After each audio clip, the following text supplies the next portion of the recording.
அண்ணா பல்கலைக்கழகத்தில் பருவத் தேர்வு விடுமுறை முடிந்து நாளை வகுப்புகள் தொடங்க இருக்கும் நிலையில் பல்கலைக்கழக வளாகத்தில் வெளியாட்கள் நடைபெற்று மேற்கொள்ள தடை விதிக்கப்பட்டுள்ளது. சென்னை அண்ணா பல்கலைக்கழக வளாகத்தில் மாணவி ஒருவர் கடந்த மாதம் வன்கொடுமை செய்யப்பட்ட சம்பவம் பெரும் அதிர்வலைகளை ஏற்படுத்தியது. இந்த சம்பவத்தில் கோட்டூர்புரத்தைச் சேர்ந்த பிரியாணி கடை உரிமையாளர் ஞானசேகரன் கைது செய்யப்பட்டுள்ளார். பல்கலைக்கழக துறை தலைவர்கள் மற்றும் பேராசிரியர்களுக்கு பதிவாளர் சுற்றறிக்கை அனுப்பியுள்ளார். அதன்படி பல்கலைக்கழகத்திற்குள் மாணவ மாணவிகள் மற்றும் பணியாளர்கள் மட்டும் அனுமதிக்கப்படுவார்கள் என்றும் வெளியாட்கள் நடைபெற்று மேற்கொள்ளவோ அல்லது கல்வி சாராத பணிகளுக்காகவோ அனுமதிக்கப்பட மாட்டார்கள் என்றும் தெரிவித்துள்ளார். பல்கலைக்கழக வளாகத்திற்குள் மாணவர்கள் கார் மற்றும் இருசக்கர வாகனங்களை தவிர்த்துவிட்டு மிதிவண்டியை பயன்படுத்த வேண்டும் என்றும் வாகனங்களை பார்க்கிங் பகுதியில் நிறுத்த வேண்டும் என்றும் அறிவுறுத்தியுள்ளார். மாணவர்கள் சிறப்பு வகுப்புகளுக்காக பல்கலைக்கழக வளாகத்திற்கு வெளியே செல்வதை தவிர்க்க வேண்டும்.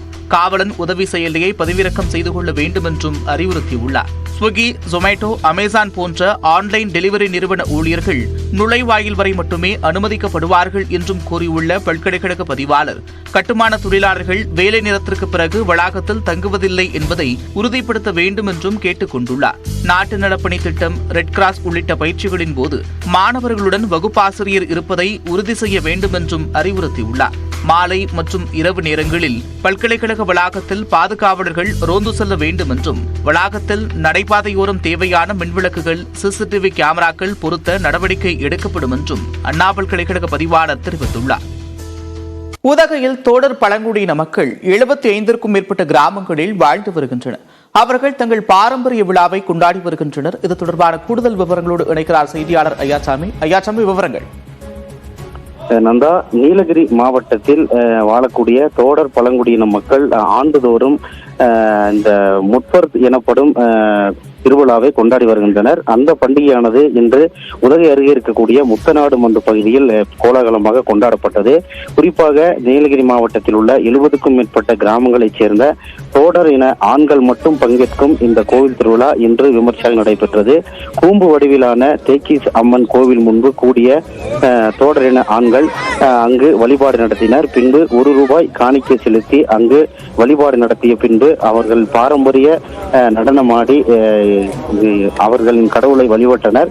குறிப்பாக இந்த ஒவ்வொரு ஆண்டும் இந்த புத்தாண்டு வரவேற்கும் விதமாக இந்த பண்டிகை கொண்டாடப்படும் நிலையில் இந்த முறை வழக்கமாக டிசம்பர் மாதங்களில் கொண்டாடப்படும் பண்டிகை இந்த முறை ஜனவரி மாதத்தில் கொண்டாடப்படுகிறது.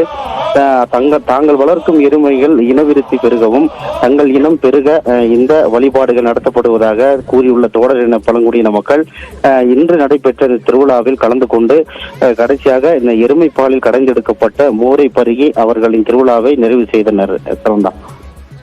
நன்றி ஐயாசாமி, விரிவான விவரங்களுக்கு. சிந்துவெளி எழுத்து வடிவ நாகரிகம் குறித்து விளக்கமளிக்கும் நபருக்கு ₹8.5 கோடி பரிசு வழங்கப்படும் என்று முதலமைச்சர் மு.க. ஸ்டாலின் அறிவித்திருக்கிறார். சிந்துவெளி பண்பாட்டு கண்டுபிடிப்பு நூற்றாண்டு நிறைவு விழாவையொட்டி சென்னை எழும்பூர் அரசு அருங்காட்சியகத்தில் 3 நாட்கள் நடைபெறும் பன்னாட்டு கருத்தரங்கை முதலமைச்சர் மு.க. ஸ்டாலின் தொடங்கி வைத்தார். அப்போது சிந்துவெளி வரி வடிவங்களும் தமிழ்நாட்டு குறியீடுகளும் ஒரு வடிவியல் ஆய்வு என்னும் நூலை முதலமைச்சர் வெளியிட அமைச்சர் தங்கம் தென்னரசு பெற்றுக் கொண்டார்.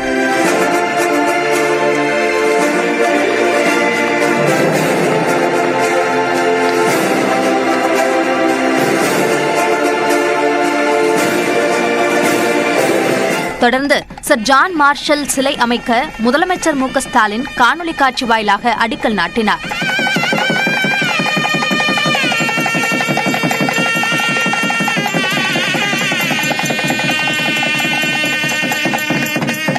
இந்நிகழ்ச்சியில் பேசிய முதலமைச்சர், ஆரியமும் சமஸ்கிருதமும் தான் இந்தியாவின் மூலமென சிலர் கூறியதாகவும் அதனை மாற்றியது ஜான் மார்ஷலின் ஆய்வறிக்கைதான் என்றும் பெருமிதம் தெரிவித்தார்.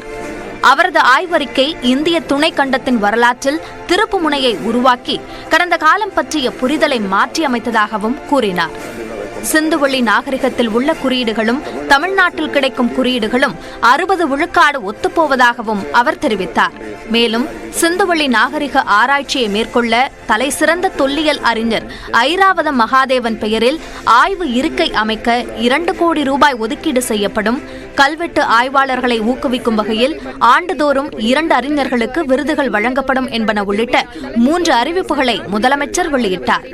100 ஆண்டுகளை கடந்தும் தீர்க்கப்படாத இந்த சிந்துவெளி புதிர் பற்றி உலகெங்கும் உள்ள தொல்லியல் ஆய்வாளர்கள், பொறியியல் தமிழறிஞர்கள் மற்றும் கணினி வல்லுநர்கள் உட்பட பலரும் இன்றளவும் பெருமுயற்சி செஞ்சுக்கிட்டு இருக்காங்க.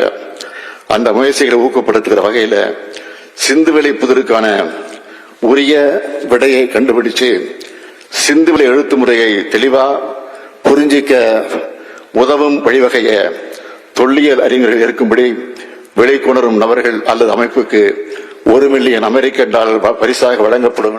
சிந்துவெளி நாகரிகமும் தமிழ்நாட்டின் இரும்பு காலமும் சமகாலம் என்பதை அறிவிப்பதில் பெருமகிழ்ச்சி அடைவதாகவும் முதலமைச்சர் தெரிவித்தார்.